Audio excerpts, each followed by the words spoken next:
Cher bien-aimé, bonjour ou bonsoir. Vous êtes avec votre pasteur Hilaire Ninazwe sur notre canal YouTube Shingilha et Imana Nzima, rendez témoignage au Dieu vivant. Nous nous retrouvons ce soir pour parler de la parole de Dieu. Nous voulons aujourd'hui aborder le sujet d'actualité qui, qui vient comme une question posée. La Troisième Guerre mondiale était déjà en cours, oui ou non?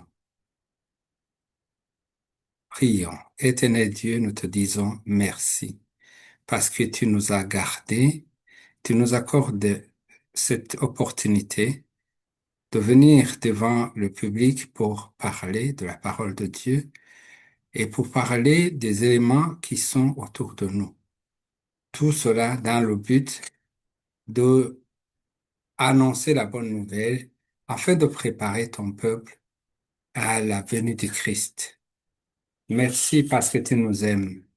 Nous te disons merci. Nous te présentons, éternel Dieu, les différentes situations qui prédominent dans différents pays où les gens souffrent, où il y a des guerres, où il y a des morts, où il y a des bruits de guerre, et la faim et tous les malheurs qui suivent la guerre.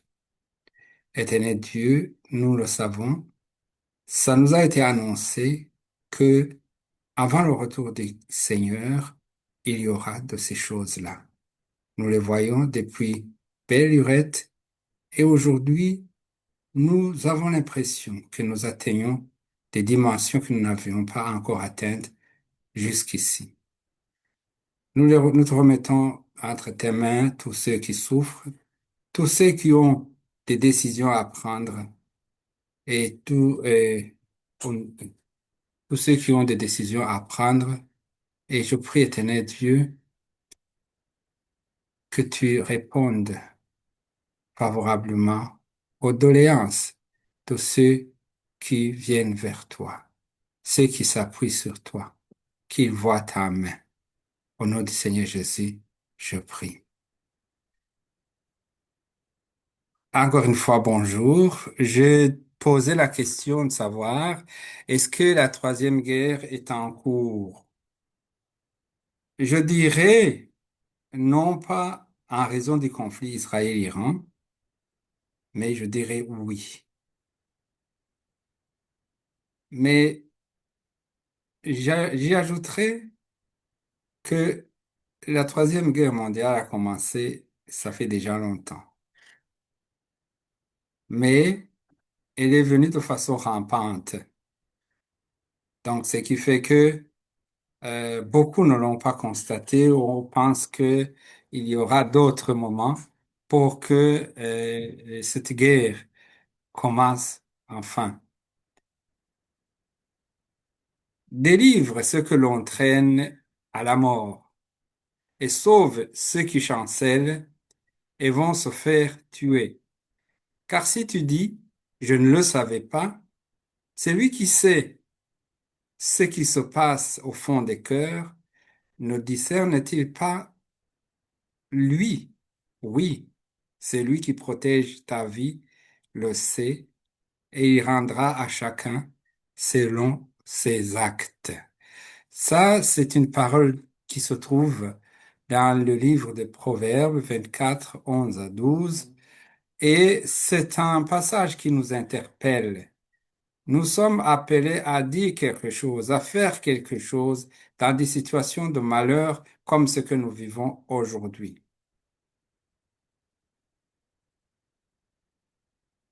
Les mauvaises tendances nous mènent à apporter une interprétation de la guerre en cours au Moyen-Orient comme une guerre qui se trouve dans les Écritures. Oui, nous avons appris qu'il y aura une guerre.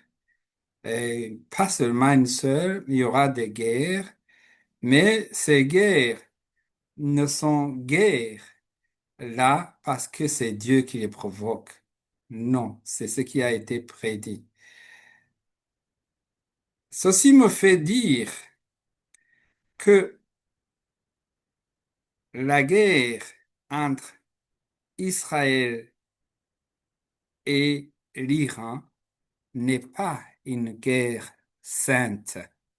Ce n'est pas une guerre sainte comme beaucoup pourraient le croire. On aura tout vu. Beaucoup se rappellent ou ont déjà eu à apprendre qu'à un certain moment, il y a eu des autorités religieuses qui ont béni les fusils et les armes pour que leurs soldats gagnent les guerres. Oui, nous sommes en train de vivre la période du Nouveau Testament. Oui, nous ne sommes plus dans l'Ancien Testament. La guerre dont il est question ici est une guerre entre l'entier Occident global et toute entité qui risque de contrer, de gêner ou freiner son accès aux ressources naturelles. La preuve à cela, ce sont les actions et les déclarations des différentes autorités au sommet. S'ils étaient de Dieu, je parle de ceux qui mènent les guerres, ils ne mentiraient pas. Mais ce n'est pas le cas. Je disais tout à l'heure que les déclarations des autorités au sommet nous prouvent à suffisance que ici, il s'agit d'un acte qui n'est pas commandé du ciel, mais d'ailleurs. Commençons par le plus important ou le plus grand dans cette affaire. Le président Donald Trump, de façon vocale et audible, il se contredit en moins de quelques minutes. Et après, il intervient militairement pour tuer les gens et aussi bombarder ce que lui, il appelle la raison du conflit. Le chancelier allemand, lui, il a dit que les Israéliens, donc en attaquant l'Iran, entre autres, qu'ils faisaient pour nous le sale boulot. Je ne sais pas pour qui, quel nous il disait, mais je pense que il parlait de l'équipe avec qui il est. Bon, c'est pour dire que les raisons de cette guerre sont ce que je vous ai cité tout à l'heure. Les médias, les grands médias, entonnent en chœur le slogan comme quoi l'Iran est puni à cause de son programme nucléaire. Aujourd'hui, j'écoutais quelqu'un, un commentateur, qui s'étonnait de voir que le programme nucléaire soit à la base de cette attaque, alors que pas plus tard que la semaine dernière, les 18 services de renseignement américains avaient conclu qu'il n'y avait pas de danger, que l'Iran ne présentait pas de danger en tant que tel, que son programme nucléaire n'était pas aussi à un point pour inquiéter euh, l'Occident ou qui que ce soit. Les instruments comme les Nations Unies et les autres organisations qui ont en charge de la recherche de la paix ou le maintien de la paix, etc.,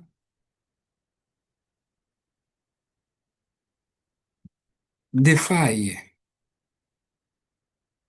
parce que les mêmes pompiers pyromanes sont les mêmes qui reviennent pour empêcher que des décisions soient prises pour arrêter les violences.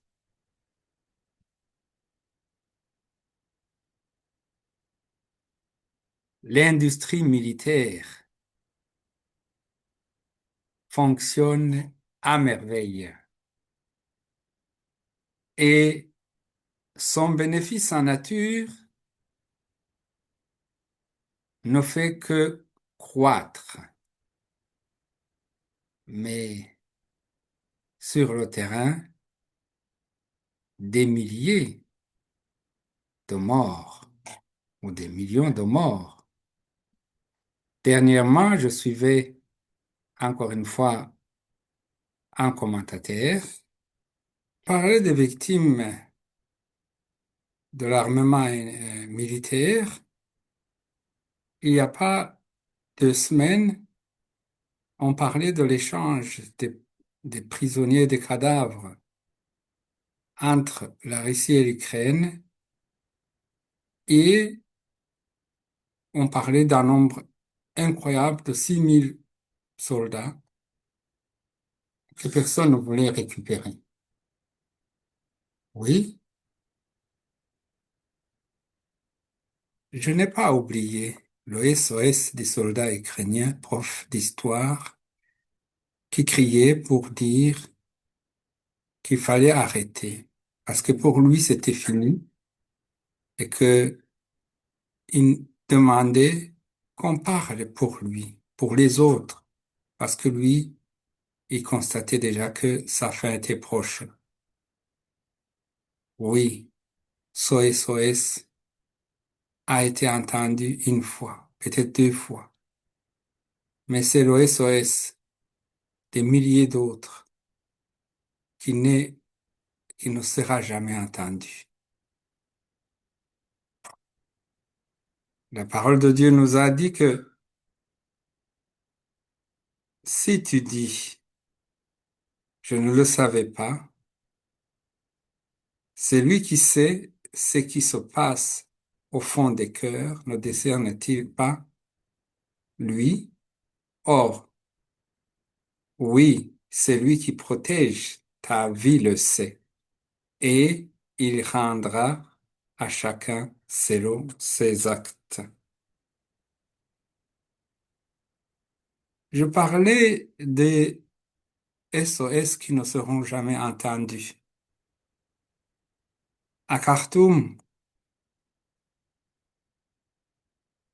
en Iran, au Mali, au Congo, à Tel Aviv,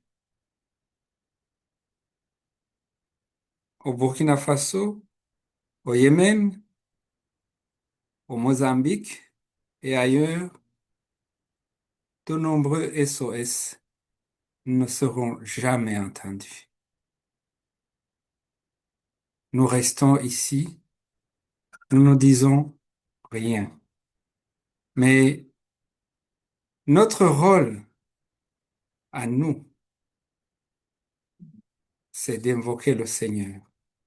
Nous savons que les temps sont durs et de faire remarquer à tout un chacun les temps que nous vivons. Ce sont les temps qui ont été prophétisés. Jésus revient bientôt. Si j'avais été citoyen américain, j'aurais voté pour Trump pour la 2e fois parce que nous disait-on qu'il n'aime pas la guerre, qu'il ne voulait pas faire des guerres inutiles. Je regrette de le voir succomber à la tentation qu'il a officiellement rejetée pendant plusieurs années. Je ne doute pas qu'il ait cherché à un moment euh, à éviter effectivement ces guerres. Malheureusement, on ne peut pas aimer l'argent et l'argent du beurre sans être tenté de tout faire en bombardant, sans être tenté à tout faire pour les garder tous les deux. C'est ce qui vient de lui arriver. Ceux qui lui ont poussé l'ont eu deux fois. C'est certainement avec cet acte qu'il vient d'opposer en bombardant l'Iran qu'ils le feront tomber. Pas lui seul, mais tout le christianisme, ou une grande partie du christianisme de l'oncle Sam, qui l'ont soutenu bec et ongle au nom du Seigneur. Je me demande quel Seigneur. Je reviens encore et je m'adresse aux Congolais qui ont les yeux rivés sur le deal américain afin qu'ils aient à y voir clair ou à regarder de près ce qui adviendra de ce deal. Ici, le Seigneur qui donne la paix, c'est Dieu. En observant tout ce qui se passe aujourd'hui, on a envie de crier, de lancer un SOS comme le soldat ukrainien, le soldat inconnu ukrainien. Dieu est pour nous un rempart. Psaume 46. Dieu est pour nous un rempart. Il est un refuge au secours, un secours toujours offert lorsque survient la détresse. Aussi nous ne craignons rien quand la terre est secouée, quand les montagnes s'effondrent, basculant au fond des mers, quand, grondant et bouillonnant, les flots des mers se soulèvent et ébranlent les montagnes. Il est un cours d'eau dont les bras réjouissent la cité de Dieu, la demeure sainte du Très-Haut. Dieu réside au milieu d'elle et n'est pas ébranlé car Dieu vient à son secours dès le point du jour. Des peuples s'agitent et des royaumes s'effondrent. La voix de Dieu retentit. La voix de Dieu retentit et la terre se dissout. Avec nous est l'Éternel des armées célestes.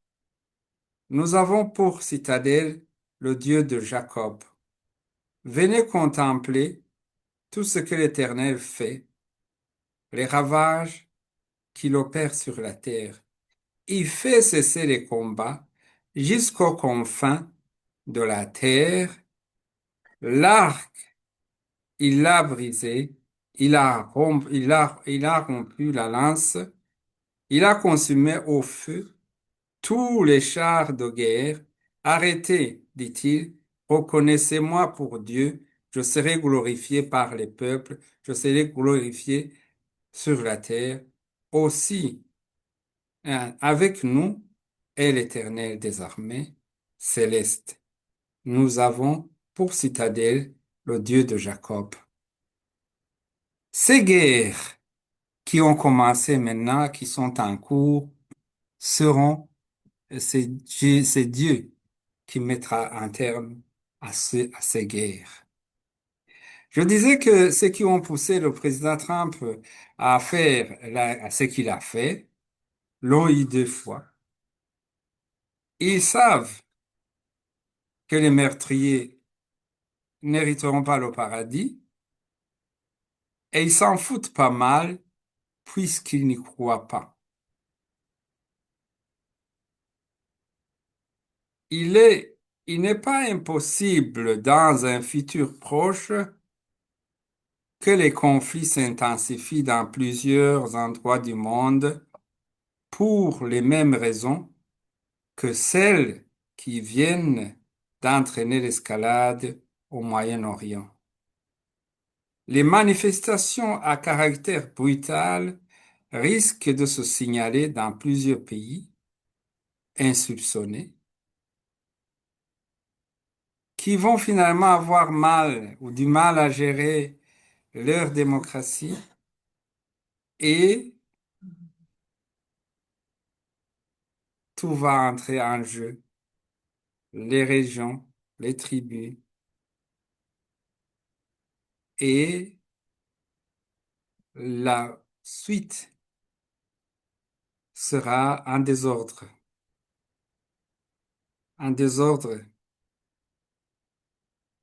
puisque le désordre crée le chemin, offrait le chemin pour les bandits et les contrebandiers et leur permettre de mettre la main sur ce qu'ils souhaitent avoir, qu'ils cherchent à corps et à cri. Dans le sillage du cafouillage partiel et mondial, les maladies vont s'inviter, la pauvreté extrême va s'inviter et le monde ou les pompiers pyromanes chercheront des solutions. Ils nous imposeront de nouvelles choses, une nouvelle identité et une nouvelle monnaie, tous numériques. Et alors, les dés seront jetés. Puisqu'à partir de ce moment, personne ne pourra ni acheter ni vendre sans, sans avoir la marque. Lisons un passage de l'Apocalypse qui nous le décrit si bien. Apocalypse 13, de 16 à 17. Il amena tous les hommes, gens du peuple et grands personnages, riches et pauvres, hommes libres et esclaves, à se faire marquer d'un signe sur la main droite ou sur le front. Et personne ne pouvait acheter ou vendre sans porter ce signe, soit le nom de la bête, soit le nombre correspondant à son nom. Il y a quelques années, il n'y a pas vraiment longtemps, j'étais avec euh, un jeune homme qui était avec ses parents et qui a communiqué en aparté. Il dit, mais attention, moi, je ne voudrais pas. Non, non. Actuellement, beaucoup de personnes se sont fait tatouer. Je ne veux pas dire que le tatouage, c'est ça la marque, mais le tatouage ici en Europe est devenu une normalité. J'ai peur que le signe dont on vient de nous parler ici dans ce passage risque d'être une normalité pour plusieurs. Ceux-là seront perdus parce que justement, le Seigneur ne viendra pas chercher ceux qui auront cette marque. Non, parce qu'ils auront un autre maître. Chers bien-aimés, je voudrais terminer cette contribution avec un appel, un SOS, qui se trouve dans Ésaïe 58. Crie de toutes tes forces et ne te retiens pas. Fais retentir ta voix comme le son du corps. À mon peuple, dénonce sa révolte et aux descendants de Jacob leur faute. Ils me cherchent chaque jour. Ils disent qu'ils se plaisent à connaître mes voies, comme ferait un peuple qui accomplit ce qui est juste et n'a pas délaissé le droit que son Dieu a prescrit. Ils exigent de moi de justes jugements et veulent être près de Dieu. Que nous sert de jeûner si tu ne le vois pas? Pourquoi nous humilier si tu n'y prends pas garde? Au jour où vous jeûnez, vous traitez vos affaires et vous exploitez tous euh, et vous exploitez tous vos ouvriers et vous passez votre jeûne en procès et querelle et en donnant des coups de poing avec méchanceté. Ce n'est pas par des jeûnes comme ceux d'aujourd'hui que vous ferez entendre vos prières là-haut. Est-ce cela le jeûne auquel je prends plaisir? Est-ce cela un jour où l'homme s'humilie? S'agit-il de courber la tête comme un jonc et de vous étaler sur le sac et la cendre?